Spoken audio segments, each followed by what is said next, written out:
travail porte sur les interactions entre les maladies des gencives, donc ces parodontites, et puis les maladies générales, chroniques, inflammatoires. En premier lieu, les maladies cardiovasculaires, bien sûr les maladies métaboliques comme l'obésité ou le diabète, mais de plus en plus également les maladies inflammatoires chroniques de l'intestin par exemple.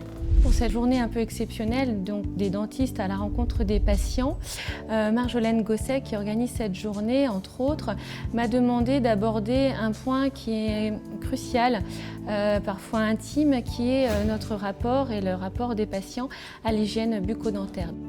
C'est la première rencontre patient-chercheur clinicien en odontologie, donc pour ce qui est de la santé orale. Et c'est vraiment une occasion formidable d'écouter les patients, leurs questions, parce que c'est à partir de ça qu'on va pouvoir approfondir les recherches qui sont déjà actives depuis de nombreuses années, mais de mieux les faire connaître, c'est vraiment peut-être le sujet d'aujourd'hui, et puis d'avoir un retour sur leurs questions. Faut-il par exemple utiliser plutôt une brosse à dents manuelle ou électrique? On voit que les gammes sont de plus en plus importantes. Est-ce qu'il faut utiliser ou pas des bains de bouche? Est-ce qu'il faut passer du fil dentaire et combien de fois par jour, etc. Internet est incontournable pour les patients. On va citer un site partenaire de cette journée qui est le site Parosphère, où vous pouvez avoir très facilement une information complète sur le brossage, les différentes techniques ou matériels. Un site également qui peut être conseillé, qui va être assez vaste en termes de pathologie ou de techniques. C'est celui qui est fait par l'Union française pour la santé bucco-dentaire, donc l'UFSBD.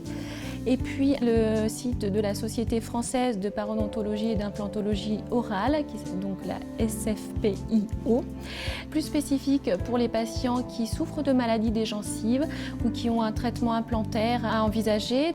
Les grandes recommandations en population générale, c'est une visite par an chez le chirurgien dentiste, parce que les maladies dentaires et bucco-dentaires sont extrêmement fréquentes.